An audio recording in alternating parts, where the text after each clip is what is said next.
السلام عليكم ورحمة الله.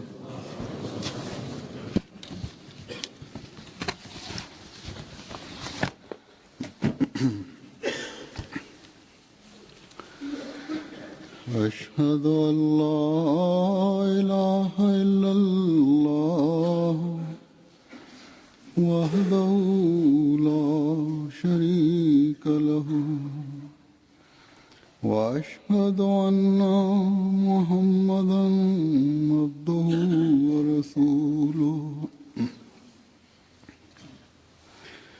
أما بعد فأعوذ بالله من الشيطان الرجيم بسم الله الرحمن الرحيم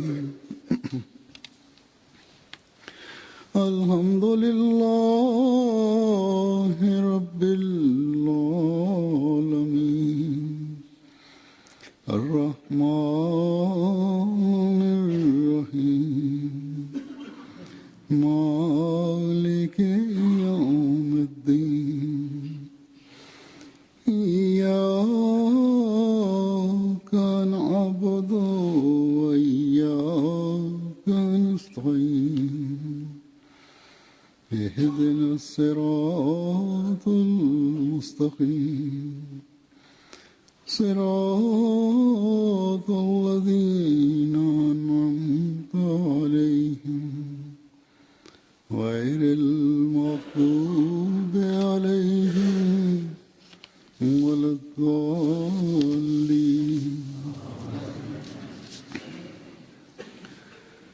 इस वक्त मैं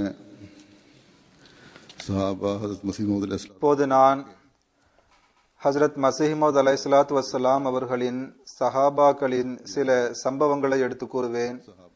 இதில் அந்த சஹாபாக்கள் ஹஜ்ரத் மஸீஹ் மவ்ஊத் அலைஹிஸ்ஸலாத்து வஸ்ஸலாம் அவர்கள் மீது கொண்டிருந்த முழுமையான நம்பிக்கையை எடுத்து காட்டும் சம்பவங்கள் உள்ளன.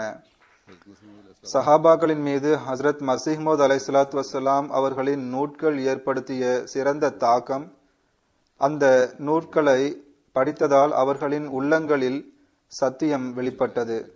இது தொடர்பான ஓரிரு சம்பவங்கள் உள்ளன.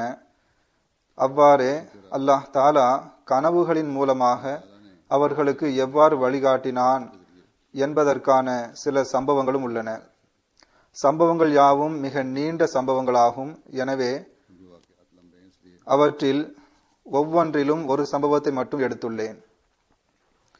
ஹஜ்ரத் ஷேக் ஜைனுல் ஆபிதீன் சாஹிப் ரலியல்லாஹு அன்ஹு அறிவிக்கின்றார்கள், ஒருமுறை எனது அண்ணனின் மனைவி உடல் நலம் சரியில்லாமல் ஆனார்கள்.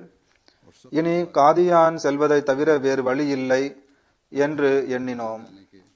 அதாவது காதியானுக்கு அழைத்து செல்லலாம். அங்கு முதல் ஹலிஃபத்துல் மசீஹ் அவர்கள் மருத்துவர் ஆவார்கள், அவர்களிடம் சிகிச்சை பெறலாம்.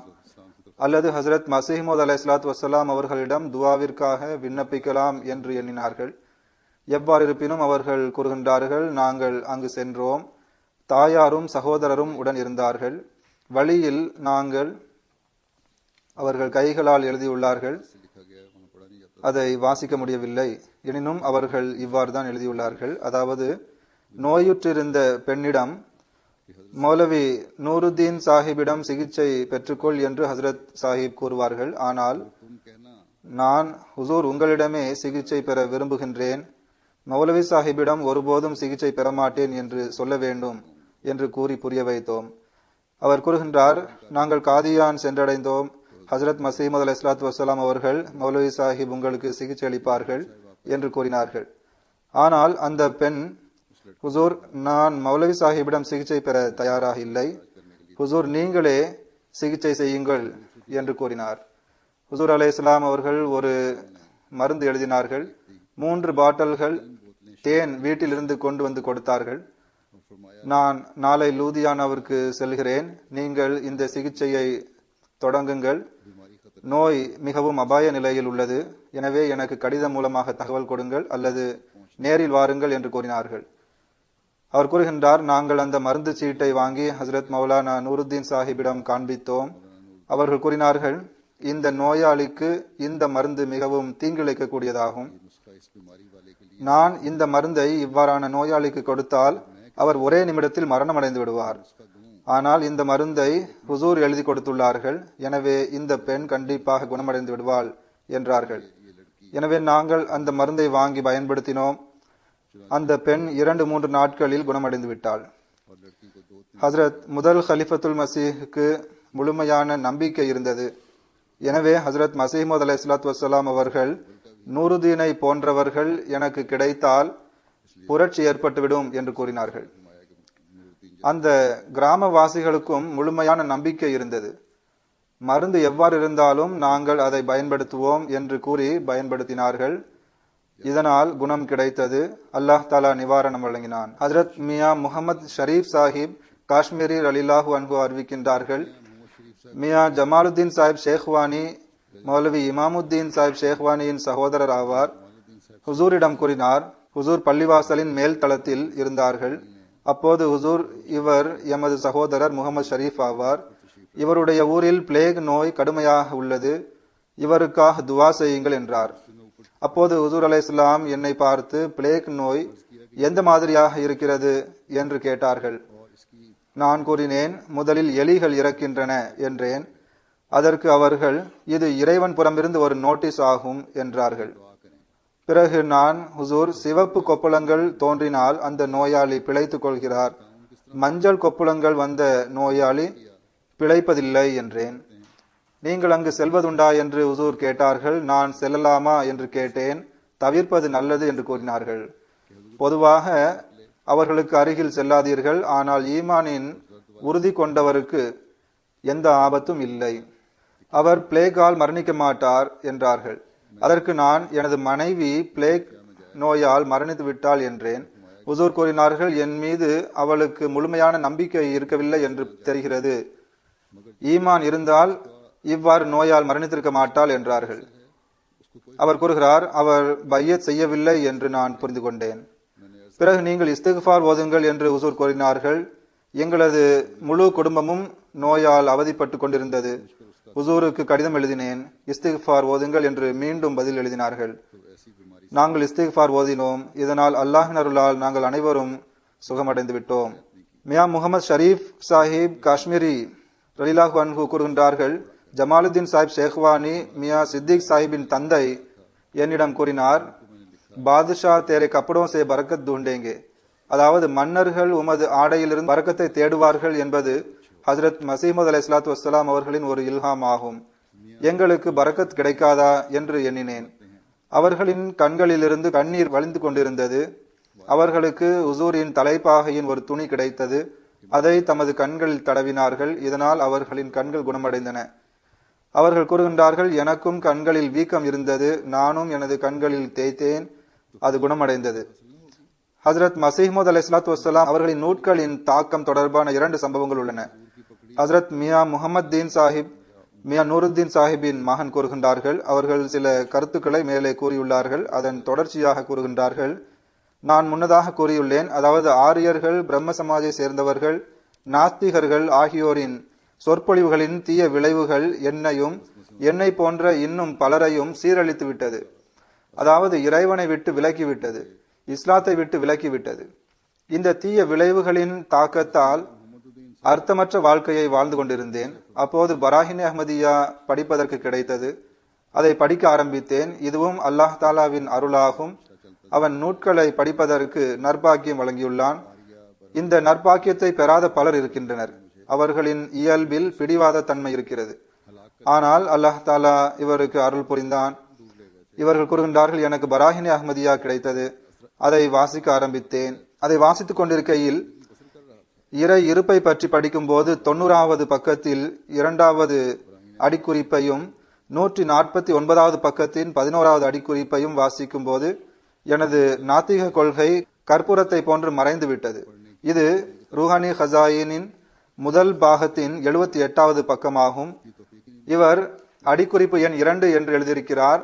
உருதுவில் எண்கள் எழுதப்பட்டிருக்கும். எனவே இது 2 அல்ல, மாறாக அடிக்குறிப்பு எண் 4 ஆகும். இவ்வாறே ரூஹானி ஹசாயினின் முதல் பாகத்தின் 153ஆம் பக்கத்தில் இவர் குறிப்பிட்டுள்ள அந்த மேற்கோள் காணப்படுகிறது. அது அடிக்குறிப்பு எண் 11 முதல் ஆரம்பமாகி 4-5 பக்கங்கள் தொடர்ந்து இக்கருத்து உள்ளது. இதை வாசித்தால் அல்லாஹ் தாலாவின் இருப்பு பற்றிய கருத்து தெளிவு பெறுகிறது. ஆக எவ்வாறு இருப்பினும் அவர் கூறுகின்றார்கள், நான் இந்த பகுதியை படித்ததும் உடனடியாக எனது நாத்திகம் கற்பூரத்தை போன்று மறைந்து விட்டது. தூங்குபவரோ அல்லது மரணித்த ஒருவரோ உயிர் பெற்று எழுவது போல் என் கண்கள் திறந்தன. குளிர்காலம் ஜனவரி 1893 19ஆம் தேதி ஆகும். நள்ளிரவு நேரமாக இருந்தது. நான் இறைவன் இருக்க வேண்டும் என்ற நிலையிலிருந்து அவன் இருக்கிறான் என்ற நிலையை அடைந்தேன். அதாவது இங்கு அல்லாஹ் தாலாவின் இருப்பு பற்றி கூறப்பட்டுள்ளது. ஹஜ்ரத் மசீஹ் அலைஹிஸ்ஸலாத்து வஸ்ஸலாம் அவர்கள் கூறுகின்றார்கள், படைக்கப்பட்டுள்ள ஒவ்வொரு பொருளையும் பார்க்கும்போது இதை உருவாக்கியவன் ஒருவன் இருக்க வேண்டும் என்ற எண்ணம் தோன்றுகிறது. மேலும் இதை உருவாக்கியவன் ஒருவன் இருக்கின்றான் என்ற நம்பிக்கையும் ஆகும்.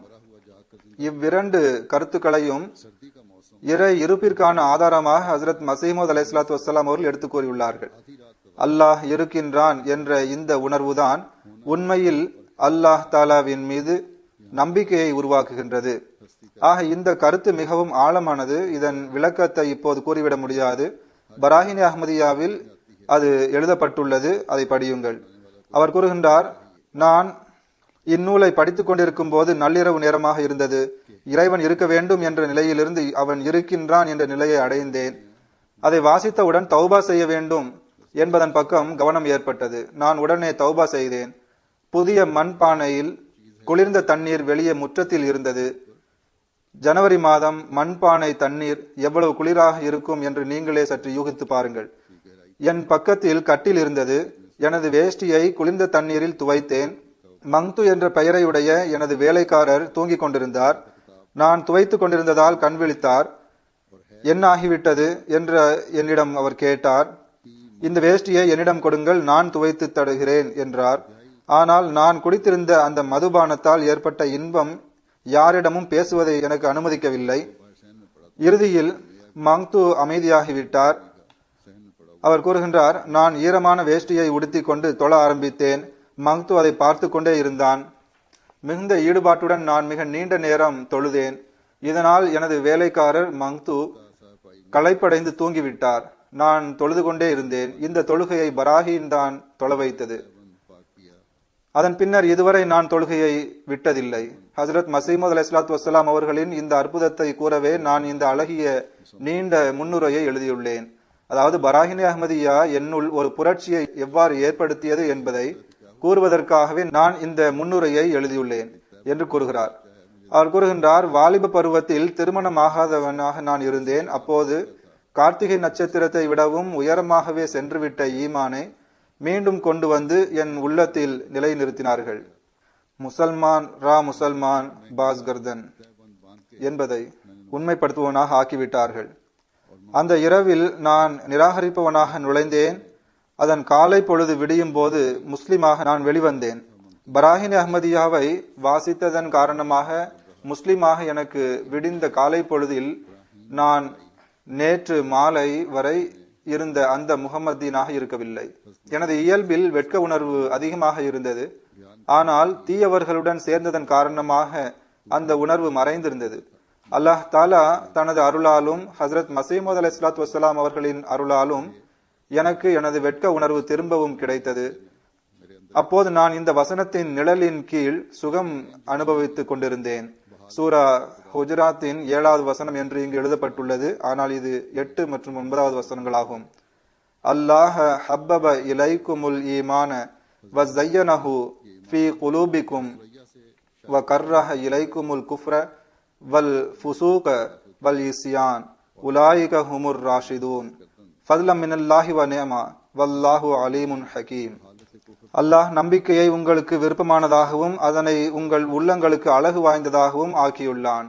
மேலும் அவன் நிராகரிப்பையும் கொடுமையையும் கீழ்ப்படியாமையையும் உங்களுக்கு வெறுப்பானவையாக ஆக்கியுள்ளான். இத்தகையோரே நேரான வழியை பின்பற்றுபவராவர். இது அல்லாஹ்வின் அருளும் வளமும் ஆகும். அல்லாஹ் நன்கு அறிபவனும் நுண்ணறிவுள்ளவனும் ஆவான். அவர் கூறுகிறார், ஈமான் கொண்டவுடன் எனக்கு எனது உள்ளத்தில் திருக்குரானின் மகிமையும் அதன் அன்பும் நிலை கொண்டது. ஈமானின் வேறாகிய ஷரியத்தின் அறிவை பெறுவதற்கான ஆர்வமும் கவலையும் ஆட்கொண்டது. அதன் பிறகு 1893-94 ஆண்டு பராஹினே அஹ்மதியாவை முழுவதுமாக வாசித்து முடித்தேன். தஹஜ்ஜுத் தொழுகைக்கு பிறகு நான் அதை வாசித்து வந்தேன். அதன் பிறகு ஐநாய கமாலாத் இஸ்லாம் என்ற நூலை படித்தேன். அது தௌசீல் மராம் என்ற நூலின் விளக்கமாகும். 12ஆம் நம்பர் வீடு, பலானி கிராமம், காரியா தாசில், குஜராத் மாவட்டத்தைச் சேர்ந்த ஹசரத் கிப்லா முன்ஷி மிர்சா ஜலாலுத்தீன் சாஹிப் பென்ஷனர் அவர்கள் சியால்கோட் சாவடியிலிருந்து பலானிக்கு 2 மாதங்கள் விடுப்பு எடுத்து வந்தார். பலானியில் தான் நான் வேலை பார்த்து வந்தேன். அவரிடம் விலாசம் பெற்று பையத் கடிதம் எழுதினேன். அக்டோபர் 1894 அதற்கு பதில் கிடைத்தது. வெளிப்படையாக பையத் செய்வதும் அவசியமாகும் என்று அதில் எழுதப்பட்டிருந்தது. எனவே நான் ஜூன் 5, 1895 அன்று முபாரக் பள்ளிவாசலின் மாடியில் இருந்த அறையின் வாசல் கதவின் கிழக்கு பகுதியில் வைத்து ஹசரத் சாஹிபிடம் பையத் செய்தேன். ஹசரத் மியா நூருத்தீன் சாஹிபின் மகன் முகமது தீன் சாஹிப் கூறுகின்றார்கள், நான் மார்க்க அறிவு இல்லாதவனாவேன். மௌலவிகள் என்னை துன்புறுத்துவார்கள், நான் என்ன செய்வேன் என்ற எண்ணம் எனக்கு தோன்றியது. ஆனால் இதை கேட்பதற்கு வெட்கப்பட்டு கொண்டிருந்தேன். ஹசரத் மசீமது அலைஹிஸ்ஸலாத்து வஸ்ஸலாம் அவர்களிடமோ அல்லது வேறு யாரிடமோ கேட்பதற்கு வெட்கப்பட்டு கொண்டிருந்தேன். நான் கேட்காமலேயே ஹசரத் மசீமது அலைஹிஸ்ஸலாத்து வஸ்ஸலாம் அவர்கள் எனக்கு இதற்கான பதிலை கூறினார்கள். அவர் கூறுகின்றார், மஸ்ஜித் முபாரக்கின் மேல் தளத்தில் மிஹ்ராபில் ஹசரத் சாஹிப் படுத்திருந்தார்கள். அவர்களின் தலை வடக்கு பக்கத்தில் இருந்தது. நான் முதுகுக்கு பின்னால் கிழக்கு பக்கமாக முகம் திருப்பி அவர்களின் கைகளை அமுக்கிக் கொண்டிருந்தேன். கேட்பதற்கு எனக்கு வெட்கமாக இருந்தது. ஆனால் அமுக்கிக் கொண்டிருக்கும் போதே உள்ளத்தில் தோன்றியது. அவர் கூறுகின்றார், படுத்திருந்தவாறே ஹசரத் மசீமது அலைஹிஸ்ஸலாத்து வஸ்ஸலாம் அவர்கள் என் பக்கம் திரும்பி மிகவும் கம்பீரமான தொனியில், எமது நூட்களை படிப்பவர் ஒருபோதும் தோல்வியடைய மாட்டார் என்று கூறினார்கள். இன்றும் நம்மிடம் இந்த களஞ்சியம் உள்ளது. அதை பெறுவதற்கு நாமும் முயற்சி செய்ய வேண்டும். இப்போது அல்லாஹ்வின் அருளால் நூட்கள் பல மொழிகளில் மொழிபெயர்க்கப்பட்டுள்ளன. இன்னொரு ரிவாயத் உள்ளது. இன்னும் சொல்வதென்றால் 2 ரிவாயத்துகள் உள்ளன. முதலில் ஒன்று கூறிய பிறகு பெரிய ரிவாயத்தை எடுத்து கூறுவேன். ஹசரத் சௌத்ரி ஃபத்தா முகமது சாஹிப் கூறுகின்றார்கள், நவாப்தீன் என்ற எனது சகோதரருக்கு கனவு வந்தது. அதாவது, ஹுசூர் என்னிடம் 8 அனா பைசா கேட்டார்கள். நானும் எனது சகோதரர் நவாப்தீனும் பைசா கொடுக்க சென்றோம். கனவை கூறியதும் ஹுசூர் கூறினார்கள், இந்த கனவின் விளைவாக நீ அறிவை கற்பாய் என்று கூறினார்கள். எனவே மௌலவி சிக்கந்தர் அலி சாஹிப் எங்களது கிராமத்திற்கு வந்ததும் அவரிடம் நானும் நவாப்தீனும் இன்னும் பலரும் திருக்குரான் ஓதினோம். பிறகு இன்னும் சில உருது புத்தகங்களையும் படித்தோம். இவ்வாறு ஹுசூரின் கூற்று நிறைவடைந்தது. பிறகு கூறுகின்றார்கள், எங்களது ஊரில் ஒரு அரச மரம் இருந்தது. அதை நாங்கள் மௌலவி நிசாமுத்தீன் சாஹிபுக்கு விற்றோம். அப்போது எங்களது ஊரில் பிளேக் நோய் பரவியது. அந்த அரச மரத்தின் விலைக்குரிய ரூபாயை ஹசரத் மசீமது அலைஹிஸ்ஸலாத்து வஸ்ஸலாம் அவர்கள் நடைபயிற்சிக்காக வந்தபோது தானமாக கொடுத்தோம். ஹுசூர் வழியிலிருந்து விலகி எங்களின் ஊர் பள்ளிவாசலுக்கு பக்கத்தில் வந்து துவா செய்தார்கள். இதனால் பிளேக் நோய் போய்விட்டது. ஹசரத் ஃபசல்தீன் சாஹிப் ரலியல்லாஹு அன்ஹு அவர்கள் தமது பையத்தின் சம்பவத்தை இவ்வாறு கூறுகின்றார்கள், நான் முதலில் ஒரு சுதந்திர சிந்தனையுடையவனாக இருந்தேன். சில வருடங்கள் சுதந்திர சிந்தனையிலேயே கழிந்தது. அதன் பிறகு மெல்ல மெல்ல சில நண்பர்களின் பேச்சை கேட்டு நான் நக்ஷ்பந்தி குடும்பத்தின் முரீதாகிவிட்டேன். ஏனெனில் எனது நண்பர்களும் நக்ஷ்பந்தி குடும்பத்தின் முரீதாவார்கள். எங்களது முர்ஷிது எங்களது ஊரிலேயே வசித்து வந்தார். இந்த குடும்பம் தம்மை ஷரியத்தை பின்பற்றுபவர்களாக கூறுவர். தமது வம்ச வழி ஹசரத் அபுபக்கர் சித்திக் ரலியல்லாஹு அன்ஹு அவர்களை சேர்கிறது என்று கூறுவர். இதனால் பையத் செய்த தொடக்க காலத்தில் தொழுகை, நோன்பு ஆகியவற்றை மிகவும் அதிகமாக வலியுறுத்தினார்கள். தஹஜ்ஜுத் தொழுகையையும் கடைபிடிக்குமாறு வலியுறுத்தினார்கள். தஹஜ்ஜுத் தொழுகையை ஒருபோதும் விடக்கூடாது என்று கட்டளையிடப்பட்டிருந்தது. கனவு வந்தால் அதை யாரிடமும் சொல்லக்கூடாது என்ற கட்டளையையும் சேர்த்து வழங்கியிருந்தார்கள். இந்த காலத்தில் எனக்கு பல கனவுகள் வந்தன. அதை நான் யாரிடமும் கூறியதில்லை. நான் கட்டிட பணியை செய்து வந்தேன். வேலை கிடைக்காத காரணத்தால் நான் எனது முர்ஷிதிடம் அனுமதி பெற்று மனைவியுடன் அமிர்த்சர் சென்று விட்டேன். அங்கு வாடகைக்கு ஒரு வீட்டில் தங்கினேன். அங்கேயே வேலையும் செய்து வந்தேன். 2 ஆண்டுகள் கழிந்த பின் ஒரு நாள் நான் தஹஜ்ஜுத் தொழுதுவிட்டு ஜிக்ர் ஓதுவதில் ஈடுபட்டு கொண்டிருந்தேன். அப்போது எனக்கு தூக்கம் வந்தது. நான் தொழுகை விரிப்பில் படுத்துவிட்டேன். கனவு பார்த்தேன். வானத்திலிருந்து மனித வடிவில் வானவர்கள் வந்து எனக்கு அக்கம் பக்கத்தில் கொஞ்சம் இடைவெளி விட்டு வட்டமாக அமர்ந்து கொண்டார்கள். தளபதி பதவியில் இருந்த ஒருவர் என் பக்கத்தில் வந்து அமர்ந்தார். அவர் அமர்ந்தவுடன் அலங்கரிக்கப்பட்ட சிம்மாசனம் வானத்திலிருந்து இறங்கியது. அந்த வட்டத்திற்குள் அந்த சிம்மாசனம் வைக்கப்பட்டது. ராணுவம் முழுவதும் மரியாதையின் நிமித்தமாக எழுந்து நின்றது. அப்போது அந்த சிம்மாசனத்தில் ஒருவருக்கொருவர் ஒத்த வடிவம் கொண்ட 2 சான்றோர்கள் உட்கார்ந்தார்கள். அந்த இருவரும் ஒளி வடிவமாக இருந்தார்கள். அவர்களுக்கு எல்லா புறமும் ஒளியாகவே இருந்தது. அப்போது என் பக்கத்தில் இருந்த அந்த தளபதியிடம் இந்த சான்றோர்கள் யார் என்று கேட்டேன். அப்போது அவர், வலது பக்கத்தில் இருக்கும் பெரியவர் இறைவனுக்கு விருப்பமான முஹம்மது ஸல்லல்லாஹு அலைஹி வஸல்லம் ஆவார்கள். இடது பக்கம் இருப்பவர் முஹம்மது ஸல்லல்லாஹு அலைஹி வஸல்லம் அவர்களுக்கு விருப்பமான இப்னு மரியம் ஆகும் என்றார். நான் இப்னு மரியம் ஹஜ்ரத் ஈசா அலைஹிஸ்ஸலாம் அவர்களின் பெயராகும். அவர் இஸ்ராயலின் நபி ஆவார் என்றேன். அதற்கு அவர், அவர் அல்ல, அவரோ இறந்து விட்டார். இவர் முஹம்மது ஸல்லல்லாஹு அலைஹி வஸல்லம் அவர்களுக்கு மிகவும் பிரியமான இப்னு மரியம் ஆவார் என்றார். அதன் பிறகு ரசூலே கரீம் ஸல்லல்லாஹு அலைஹி வஸல்லம் அவர்கள் தமது அருள் மிகுந்த நாவினால் அந்த தளபதியிடம், நீ உரத்த குரலில் மக்களுக்கு கூறுவீராக, நமது இப்னு மரியம் வந்தால் அவரை பின்பற்றுவது உங்களுக்கு அவசியமாகும். அவரை பின்பற்றாதவர் என்னை சேர்ந்தவர் அல்ல என்று கூறுங்கள் என்றார்கள். அந்த சமயம் எனது மனைவி என்னை எழுப்பி, சுபு தொழுகைக்கு பாங்கு சொல்லப்பட்டு விட்டது, நீங்கள் தஹஜ்ஜுதிற்கு பிறகு ஒருபோதும் தூங்கியது கிடையாது, எழுந்து தொழுகைக்காக பள்ளிக்கு செல்லுங்கள் என்றார். நான் அப்போது என் மனைவியிடம், என்னை ஏன் எழுப்பினாய் என்று மிகுந்த கோபமடைந்தேன். அடுத்த நாள் நான் ஊருக்கு சென்றேன். எனது கனவு எல்லாவற்றையும் நான் எனது முர்ஷிதிடம் கூறினேன். அவர், உனக்கு ரசூலை கரீம் ஸல்லல்லாஹு அலைஹி வஸல்லம் அவர்களை கனவில் சந்திக்கும் பாக்கியம் கிடைத்திருக்கிறது, வாழ்த்துக்கள் என்று கூறினார். பிறகு, நாம் அந்நியர்களின் பகுதியில் இருப்போம், விரைவில் இப்னு மரியம் இறங்குவார் என்றார். அதாவது அவர் கனவுக்கு இவ்வாறு விளக்கம் கொடுத்தார். இக்காலகட்டம் மசீஹ் மௌதின் காலகட்டமே ஆகும். அவரை அடைந்தவர்கள் மிகுந்த பாக்கியசாலிகள் ஆவார்கள் என்று அந்த முர்ஷித் அவருக்கு பதில் அளித்தார். அதன் பிறகு அவர் கூறுகின்றார்கள், நான் நீர்ப்பாசனம் சம்பந்தப்பட்ட துறையில் கட்டுமான பணி செய்தேன்.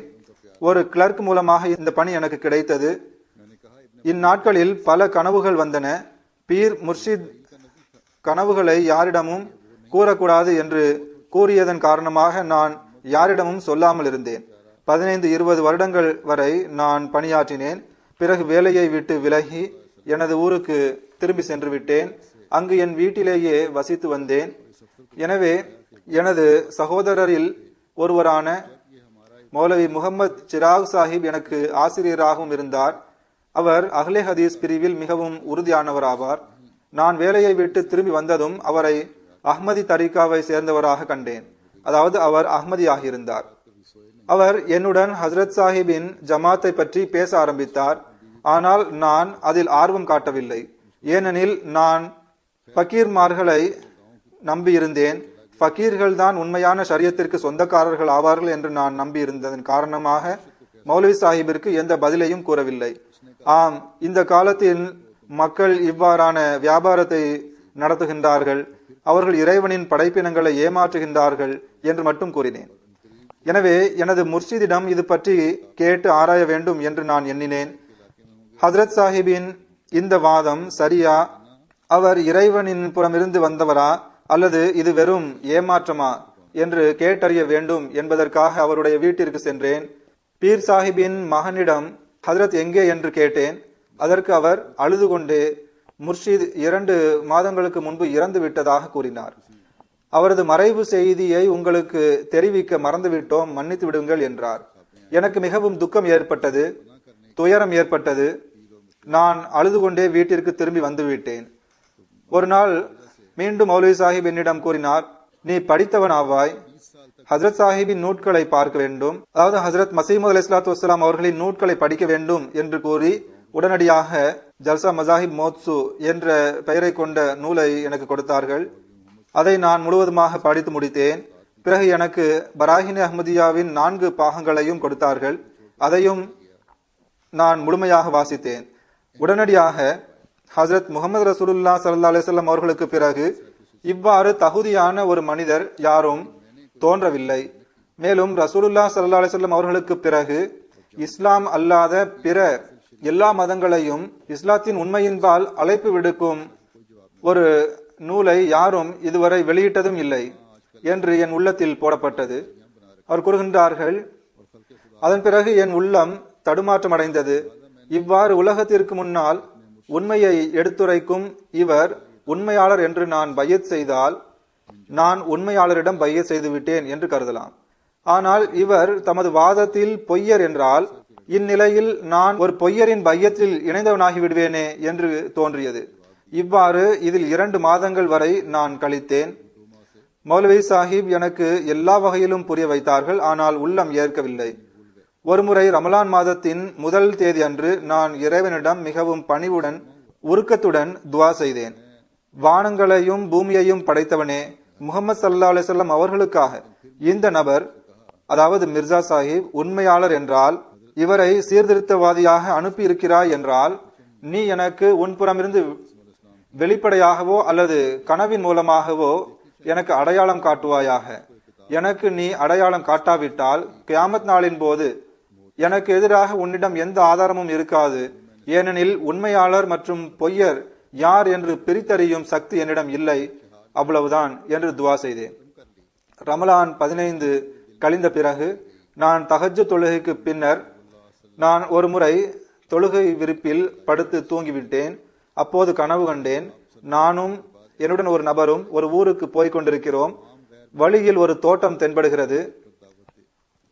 அதன் சுற்றுச்சுவர் ஏறக்குறைய 3 அடி உயரமாக இருக்கிறது. அந்த சுவருக்கு பக்கத்தில் சென்று பார்க்கிறோம்.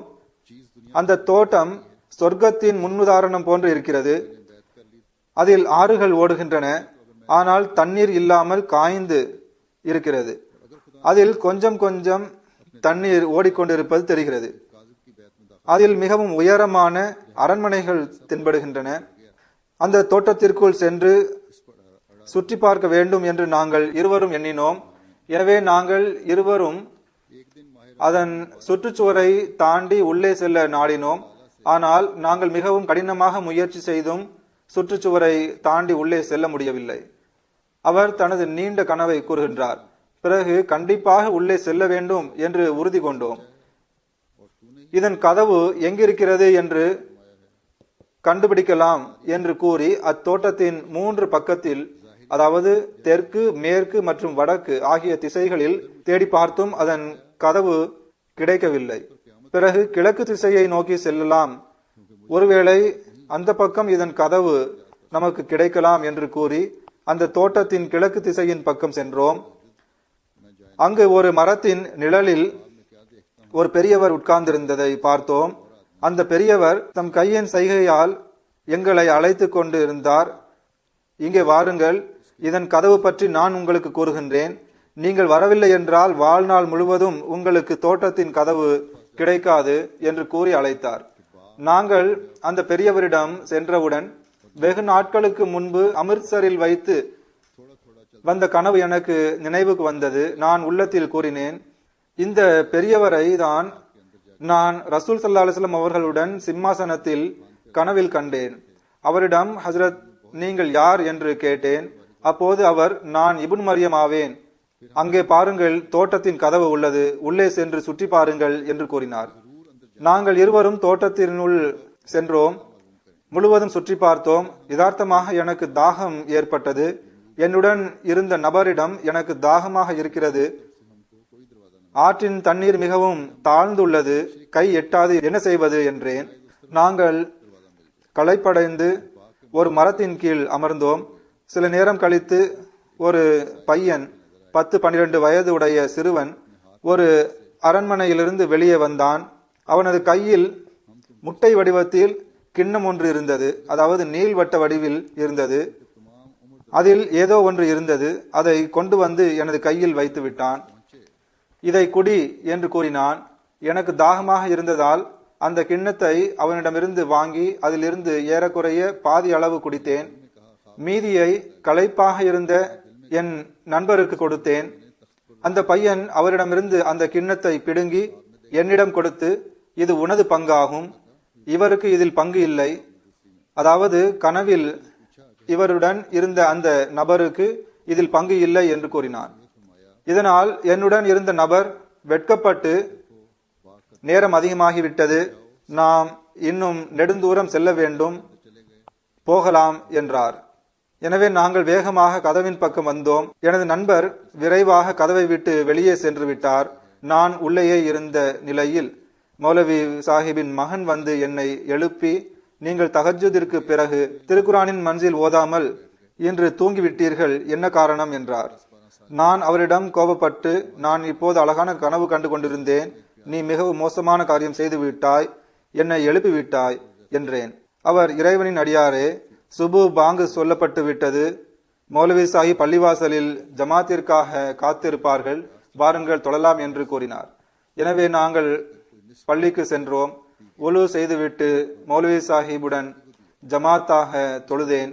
தொழுது முடிந்தவுடன் நான் கனவின் நிலைகளை இறைவனிடம் துவா செய்ததையும், இறைவன் கனவில் எல்லாவற்றையும் காண்பித்தான் என்ற அனைத்தையும் நான் மௌலவி சாஹிபிடம் எடுத்து கூறினேன். இவ்விரண்டு கனவுகளை தவிர நான் ஹஜ்ரத் மிர்சா சாஹிபை எனது முழு வாழ்நாளிலும் ஒருபோதும் நேரில் கண்டதே இல்லை, நான் காதியானுக்கு சென்றதும் இல்லை என்றேன். எனவே இந்த கனவை நான் கூறியதும் மௌலவி சாஹிப் அதன் விளக்கமாக கூறினார்கள். நீங்கள் தோட்டத்தையும் அதில் வறண்ட நதிகளையும் மாளிகைகளையும் கண்டிருக்கின்றீர்கள். இதன் பொருள் ஷரியத்தின் தோட்டமாகும். நதிகள் இக்காலத்தின் ஆலிம்கள் ஆவார்கள். அவர்கள் வறண்டு போய்விட்டார்கள். அவர்களிடம் இப்போது எந்த அறிவும் இல்லை. இவர்களிடம் அசல் ஷரியத் இல்லை. மாளிகைகள் மற்றும் கிண்ணம் ஆகியவை செயல்களை குறிக்கின்றது. அதில் சில தவறுகள் உள்ளன. அது முட்டை வடிவில் இருக்கின்றது, அதாவது நேராக இல்லை. மேலும் கனவில் கிழக்கை நோக்கி சைகை காட்டப்பட்டுள்ளது. அது நமது ஊரில் இருந்து காதியான் நேர் கிழக்கில் உள்ளது என்பதை சுட்டிக்காட்டுகிறது. கிழக்கு என்று வரும் ஹதீஸையும் புரிந்து கொள்ளுங்கள். அதாவது மசீஹ் கிழக்கே இறங்குவார் என்ற ஹதீஸை இது சுட்டிக்காட்டுகிறது.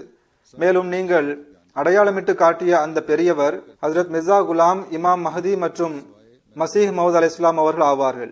கையால் சைகை காட்டியதன் பொருள், இந்த ஜமாத்தில் இணையாத வரை ஷரியத்தே இஸ்லாம் மற்றும் சொர்க்கத்தின் வாசலை பற்றி முழுமையாக எங்கும் தகவல் கிடைக்காது என்பதாகும். நீங்கள் இறைவனிடம் அடையாளம் கேட்டீர்கள், எனவே இறைவன் இந்த அடையாளத்தை உங்களுக்கு காட்டிவிட்டான். பிறகு அவர்கள் கூறினார்கள், நாம் வெள்ளிக்கிழமை அன்று காதியானுக்கு செல்லவிருக்கின்றோம், நீங்களும் எங்களுடன் வாருங்கள். உங்களுடைய கனவின்படி அந்த பெரியவர் ஹஜ்ரத் சாஹிபாக இருந்தால் ஏற்றுக்கொள்ளுங்கள், இல்லை என்றால் எந்த கட்டாயமும் இல்லை என்றார். இவ்வாறு நாங்கள் வியாழக்கிழமை அன்று காதியானுக்கு புறப்பட்டோம். நாங்கள் காதியானுக்கு சென்று சேர்ந்த நேரத்தில் எனக்கு கடுமையான காய்ச்சல் ஏற்பட்டது.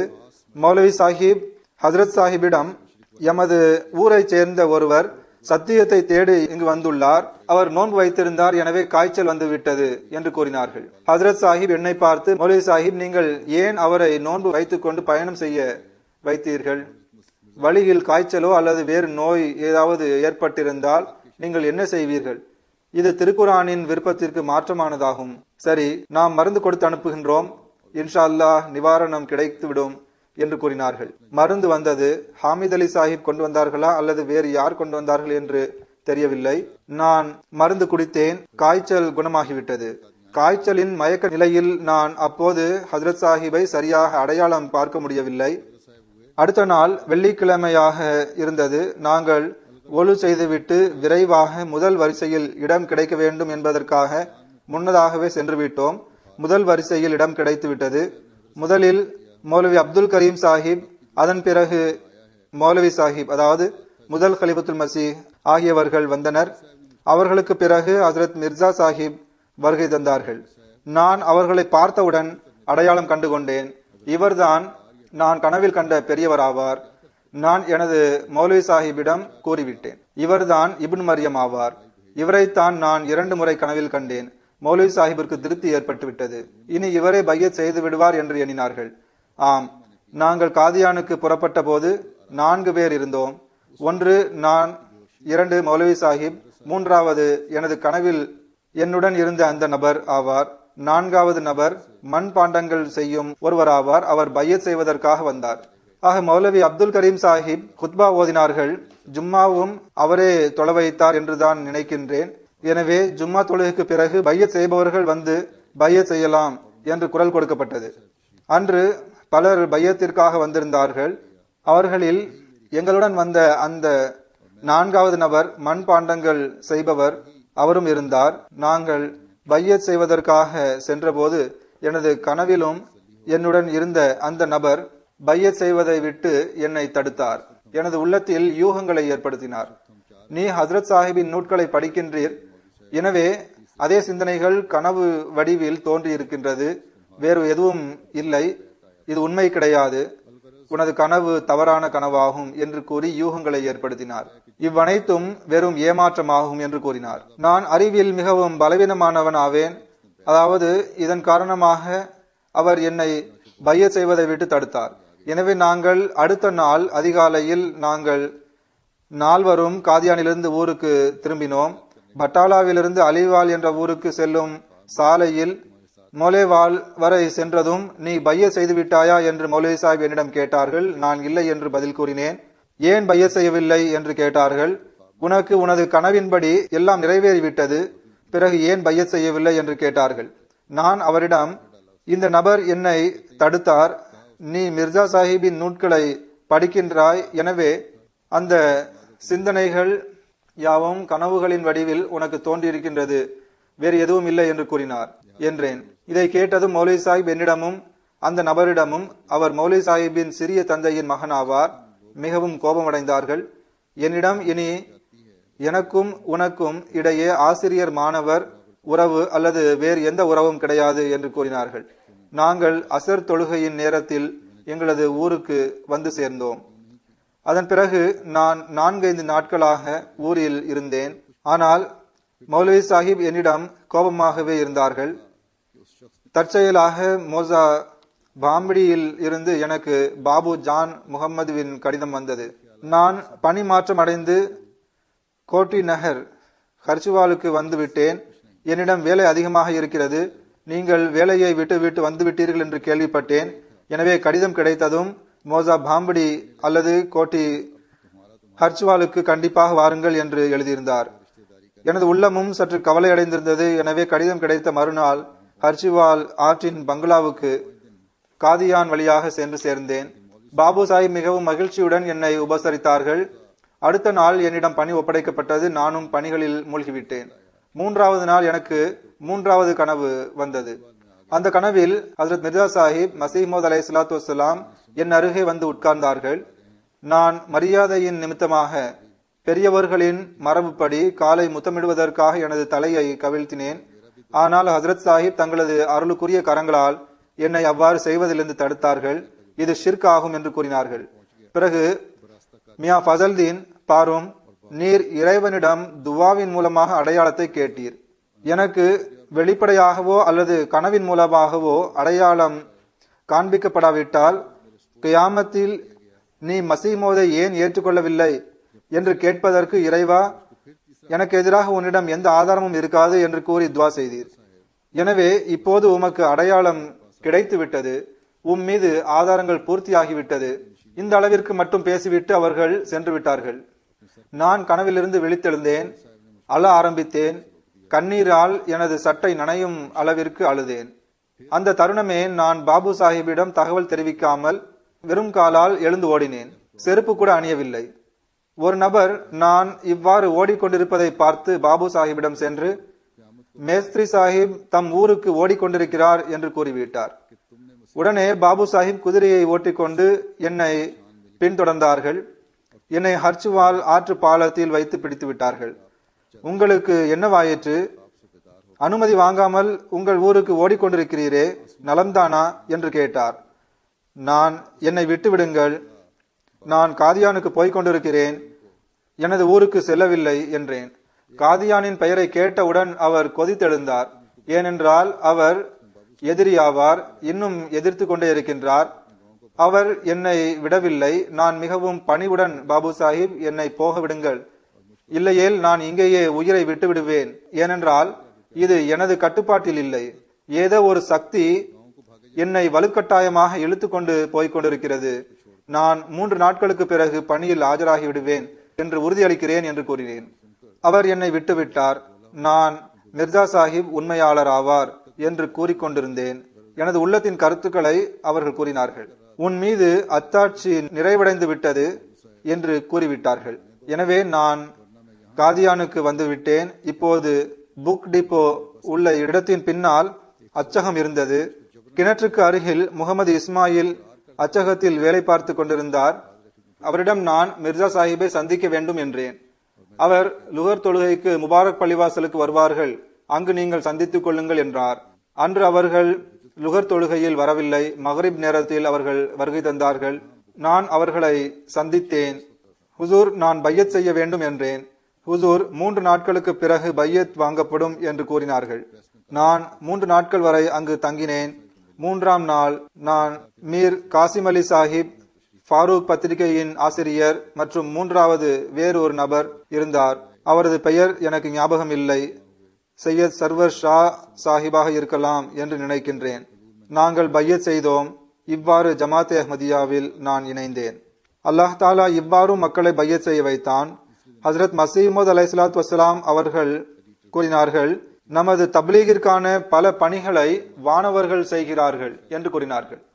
அல்லாஹ் தாலா இந்த எல்லா சஹாபாக்களின் தரஜாவை உயர்த்தி கொண்டே இருப்பானாக. அவர்களின் சந்ததிகளுக்கு இவர்களின் நன்மைகளை தக்க வைத்துக் கொள்ள நல்வாய்ப்பு நல்குவானாக. இப்போது நான் ஒரு ஷஹீதை பற்றி அறிவிக்க விரும்புகின்றேன். இவரது ஜனாசாவை ஜும்மா தொழுகைக்கு பிறகு தொழ வைப்பேன். இவர் மதிப்பிற்குரிய சௌத்ரி நுஸ்ரத் மஹ்மூத் சாஹிப், சௌத்ரி மன்சூர் அஹமத் சாஹிப் மோந்தன் அவர்களின் மகன் ஆவார்கள்.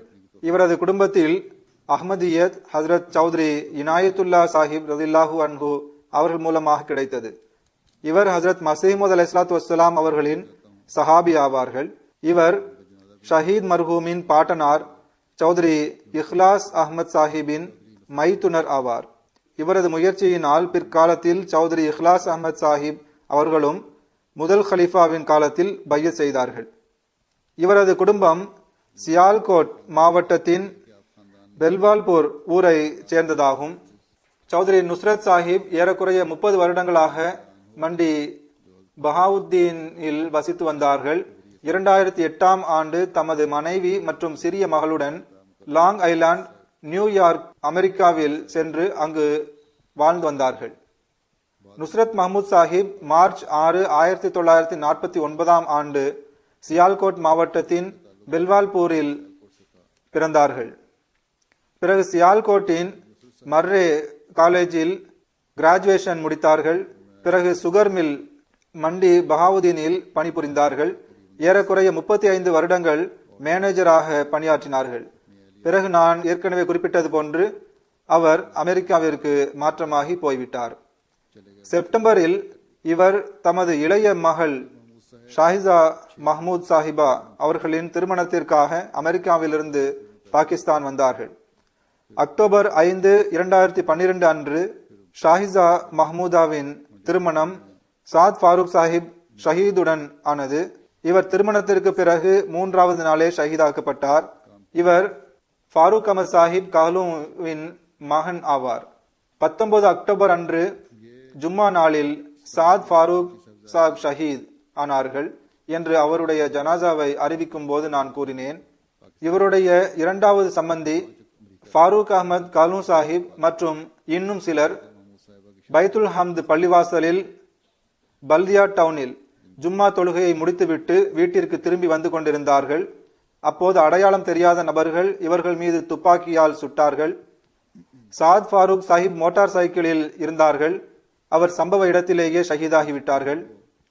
அவரது ஜனாசா 2-3 வாரங்களுக்கு முன்பு நடந்தது. இன்னும் 2 பேர் காயமடைந்தார்கள். சௌத்ரி நுஸ்ரத் மஹ்மூத் சாஹிபுக்கு கழுத்தில் 1 தோட்டாவும் நெஞ்சில் 2 தோட்டாக்களும் பாய்ந்தன. உடனடியாக மருத்துவமனைக்கு கொண்டு செல்லப்பட்டார்கள். முதலில் அப்பாசி சையது ஹாஸ்பிட்டலில் சேர்க்கப்பட்டார். பிறகு ஆகா கானுக்கு மாற்றப்பட்டார்கள். ஏறக்குறைய 38 நாட்கள் இவர் சிகிச்சை பெற்று வந்தார். இறுதியில் காயங்கள் தாங்க முடியாமலும் இன்னும் காயங்கள் மோசமடைந்ததன் காரணமாகவும் நவம்பர் 27 அன்று செவ்வாய்க்கிழமை இரவு 11 மணிக்கு இவர் இறைவனடி சேர்ந்தார். ஷஹாதத்தின் உயர் பதவியை அடைந்தார். இன்னா லில்லாஹி வ இன்னா இலைஹி ராஜிஊன். ஷஹீத் மர்ஹூம் அல்லாஹ்வின் அருளால் வசியத் செய்தவராவார். இவருக்கு மார்க்க தொண்டாற்றுவதில் எல்லையில்லாத ஆர்வம் இருந்தது. மண்டி பஹாவுதீனில் வசிக்கும் போது இவர் செக்ரட்டரி ரிஷ்தா நாத்தா, செக்ரட்டரி தாவத்தே இலல்லா இன்னும் பல்வேறு பொறுப்புகளில் இருந்து தொண்டாற்றும் நல்வாய்ப்பு கிடைத்தது. 2008 அமெரிக்காவுக்கு இடம்பெயர்ந்து சென்ற பின்பு லாங் ஐலாந்து, நியூயார்க், அமெரிக்காவில் செக்ரட்டரி தர்பியத் என்ற பொறுப்பிலிருந்து தொண்டாற்றும் நற்பாக்கியம் கிடைத்தது. மர்ஹூம் மிகவும் தூயவர், நேர்மையான பண்புகளுக்கு சொந்தக்காரர் ஆவார். அவர் பணிபுரிந்து வந்த இடத்தில் ஹானஸ்டி அவார்டு ஒருமுறை அவருக்கு கிடைத்தது. கிலாபத்துடன் ஆழமான தொடர்பு இருந்தது. எல்லாவித சந்தாக்களிலும் முந்திக் கொண்டு பங்கெடுப்பவர் ஆவார். தாவத்தே இலல்லாஹ்வின் புரோகிராம்களில் இவர் சுயமாக பங்கெடுக்க முடியாவிட்டால் தமது வண்டியை கொடுப்பார். இதனால் நற்கூலி கிடைப்பதற்காக அவர் அவ்வாறு செய்வார். இவரது மகன் காஷிப் அஹ்மத் தானிஷ் இவரை பற்றி எழுதுகின்றார். எனது தந்தையை நான் மிகவும் அன்பானவராகவும் நேசிக்கும் ஒரு மனிதராகவும் கண்டேன். குழந்தை பருவத்திலிருந்து இளமை பருவம் வரை எப்போதும் தமது பிள்ளைகளை அதிகமாக கவனித்து வந்தார்கள். கல்வி புகட்டுவதற்காகவும் உயர்ந்த நல்லொழுக்கத்தில் நிலை பெறுவதற்காகவும் எப்போதும் முயற்சி செய்து வந்தார்கள். அவரது பேச்சு உயர்தரம் வாய்ந்ததாகவும் மிருதுவானதாகவும் இருக்கும். ஒருபோதும் குழந்தைகளை நீ என்று கூறி அழைப்பதில்லை, நீங்கள் என்றே அழைப்பார்கள். இவரது மகன் கூறுகின்றார், நான் ஜமாத் பணிகளில் ஈடுபடுவதை மிக அதிகமாக பாராட்டுவார்கள். ஹிலாஃபத் அஹ்மதியாவுடன் ஒரு உறுதியான தொடர்பு இருக்க வேண்டும் என்று வலியுறுத்துவார்கள். வீட்டிற்கு வந்தால் முதலில் குழந்தைகளின் தொழுகையை பற்றி கேட்பார்கள். ஏதாவது காரணத்தால் தொழாமல் இருந்தால் உடனே தொழுமாறு கூறுவார்கள். குழந்தையாக இருந்தபோது அவர்கள் தம்முடன் தொழுகைக்காக அழைத்து செல்வார்கள். வேலை பார்த்து கொண்டிருக்கும் போது அல்லது பயணத்தில் இருந்தாலோ எங்கிருந்தாலும் தொழுகையை குறிப்பாக பேணி வருவார்கள். யாரிடமும் கடினமான தொனியில் பேசியதே இல்லை. எப்போதும் நல்லொழுக்கம் தொடர்பாக போதிப்பார்கள். எல்லாரும் அவரது மிருதுவான பேச்சு மற்றும் நடவடிக்கையால் விரைவாக அவர் பக்கம் ஈர்க்கப்படுவர். மர்ஹூமின் மனைவி இப்போது அமெரிக்காவில் இருக்கின்றார். இங்கும் வந்திருந்தார்கள். ஆனால் பிறகு உடல் நலம் சரியில்லாததால் சென்று விட்டார்கள். அவர்களுக்காகவும் அங்கு சிகிச்சை நடைபெற்று வருகிறது. அவர்களுக்காக துவா செய்யுங்கள். அல்லாஹ் தாலா அவர்களுக்கு ஷிஃபாவை வழங்குவானாக. அவரது மகன் காஷிப் அஹ்மத் தானிஷ் கனடாவில் வசிக்கின்றார். அங்கு கனடாவின் நாயிப் சதர் ஹுதாமுல் அஹ்மதியா என்ற பொறுப்பிலிருந்து தொண்டு செய்வதற்குரிய பாக்கியத்தை பெற்று வருகின்றார். மர்ஹூமுக்கு 3 மகள்கள் உள்ளனர். இளைய மகள் சாத் ஃபாரூக் சாஹிபின் பிரிவால் விதவையாகியுள்ளார்கள். முகமது முனீர் ஷம்ஸ் சாஹிப் ஏறக்குறைய 11 வருடம் மண்டி பஹாவுத்தீனில் முரப்பியாக இருந்துள்ளார்கள். அவர் எழுதுகின்றார், மண்டி பஹாவுத்தீனில் 11 வருடம் மாவட்ட முரப்பியாக பணியாற்றும் பாக்கியம் எனக்கு கிடைத்தது. சுகர் மில்லின் ஒரு டிபார்ட்மெண்டில் இவர் ஹெட் ஆஃப் தி டிபார்ட்மெண்டாக இருந்தார். அந்த ஊரின் ஜயீம் அன்சாருல்லாவாக இருந்தார். செக்ரட்டரி ரிஷ்தா நாத்தாவாகவும் இருந்தார்.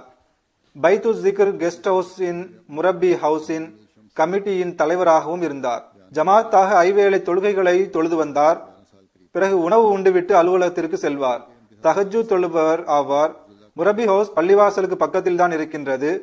முரப்பி சாஹிப் கூறுகின்றார்கள், பலமுறை தனியாக தொழ வேண்டும் என்ற சிந்தனை எனக்கு வரும்போது நான் முயற்சி செய்து தொழுவதற்காக பள்ளிவாசலுக்கு வருவேன். ஃபஜருக்கு முன்னால் சீக்கிரமாக சென்று நஃபில் தொழ வேண்டும் என்று முயற்சி செய்யும் போது எப்போது சென்றாலும் நுஸ்ரத் மஹ்மூத் சாஹிப் அங்கு தொழுது கொண்டிருப்பதை நான் பார்த்திருக்கிறேன். அவர்கள் அல்லாஹ் தாலாவிடம் அழுதழுது துவா செய்து கொண்டிருப்பார்கள். தமது வருமானத்திற்கு ஏற்ப சரியான பட்ஜெட் கொடுப்பார்கள். உரிய நேரத்திற்குள் சந்தாவை செலுத்தி வந்தார்கள். சதகா மற்றும் நற்காரியங்களில் அதிகமாக பங்கெடுப்பார்கள். ஏழைகள், தேவையுடையவர்கள், ஊனமுற்றவர்கள் ஆகியோர்களை கவனித்து வந்தார்கள். அவ்வாறே தூய்மையை விரும்புபவராவார். அவர் தமது சுத்தத்தை பேணியதுடன் கெஸ்ட் ஹவுஸையும் சுத்தமாக வைத்திருக்கும் பக்கம் கவனத்துடன் இருந்தார். முரப்பி சாஹிப் கூறுகின்றார்கள், நடைப்பயிற்சிக்கு என்னுடன் செல்வார். அப்போது அவர் ஒருபோதும் உலக பேச்சுக்களை பேசியதே இல்லை. எப்போதும் தாவத்தே இலல்லாஹ் மற்றும் ஜமாத் தொடர்பாகவே பேசி வந்தார். தமது வண்டியை ஜமாத் பணிகளுக்காகவும் ஏழை பெண்களின் திருமணத்திற்காகவும் பெட்ரோல் போட்டு கொடுப்பார்கள். வரும்போதும் போகும்போதும் ஏழைகளுக்கு லிப்ட் தேவைப்பட்டால் அவர்களுக்கு லிப்ட் கொடுப்பார்கள். அவர் கூறுகின்றார், நான் ஒருபோதும் அவர் கோபப்பட்டு பார்த்ததே இல்லை. அஹ்மதி அல்லாத ஒரு வேலைக்காரர் இவரிடம் இருந்தார். அவர் கூறுகின்றார், நான் நுஸ்ரத் சாஹிபுடன் 25 வருடங்களாக பணியாற்றியுள்ளேன். வாழ்க்கையில் அவர் ஒருமுறை கூட என்னை ஏசியதே இல்லை, கோபப்பட்டதில்லை. தம்மிடம் வேலை பார்த்தவர்களுக்கு ஒவ்வொரு பெருநாளிலும் புதிய துணிகள் வாங்கி கொடுப்பார்கள், அன்பளிப்புகளை வழங்கி வந்தார்கள். ஹிலாஃபத்துடன் ஆழமான நேசம் இருந்தது. குத்பாவை எப்போதும் லைவாக கேட்பார்கள். நடைப்பயிற்சியில் செல்லும் போது இன்று இவ்வாறு கூறப்பட்டது, இன்னென்ன விஷயங்களின்பால் கவனமூட்டப்பட்டது என்று பேசி வருவார்கள். எப்போதும் மார்க்கத்திற்கு உலகத்தை விட அதிக முக்கியத்துவம் வழங்க வேண்டும் என்று வலியுறுத்தி வந்தார்கள். அவ்வாறே முரப்பி சாஹிப் கூறுகின்றார்கள், ஏதாவது ஒரு இடத்திற்கு செல்ல வேண்டியது வந்தால் அவர் முதலில் முரப்பி சாஹிப் மற்றும் அவரது குடும்பத்தை முதலில் காரில் அழைத்து சென்று இறக்கிவிட்டு பிறகு மீண்டும் வந்து தமது குடும்பத்தை அழைத்து செல்வார்கள். விருந்துகளில் ஏழைகளை கண்டிப்பாக அழைப்பார்கள். அல்லாஹ் தாலா இவரது தரஜாக்களை உயர்த்தி கொண்டே செல்வானாக. இவரது பிள்ளைகள் இவரது நன்மைகளை தொடர்ந்து நிலைத்திருக்கும்படி செய்ய நல்வாய்ப்பு நல்குவானாக. பாகிஸ்தானில் அஹ்மதியத்தின் எதிரிகளின் ஒவ்வொரு தீமையிலிருந்தும் பாதுகாப்பாக வைப்பானாக. தனது சிறப்பான அருளை வழங்கியவாறு நமக்கு வெற்றி மற்றும் உதவியின் காட்சிகளை விரைவாக காட்டுவானாக. நான் ஏற்கனவே கூறியது போன்று இந்நாட்களில் துவாக்களின் பக்கம் மிக அதிகமாக கவனம் செலுத்துங்கள்.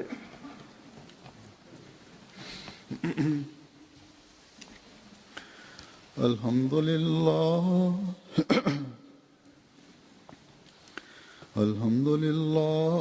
நஹ்மதுஹு வ நஸ்தஈனுஹு வ நஸ்தக்ஃபிருஹு வ நு'மினு பிஹி வ நதவக்கலு அலைஹி வ நஊது பில்லாஹி மின் ஷுரூரி அன்ஃபுஸினா வ மின் ஸய்யிஆத்தி அஅமாலினா. من يهده الله فلا مضل له ومن يضلله فلا هادي له ونشهد أن لا إله إلا الله ونشهد أن محمدا عبده ورسوله.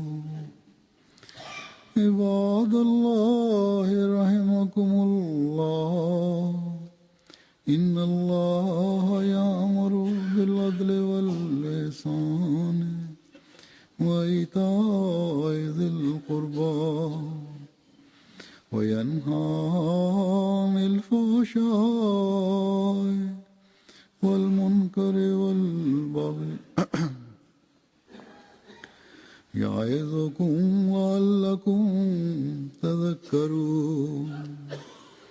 اذكروا الله يذكركم وادعوه يستجب لكم ولذكر الله أكبر.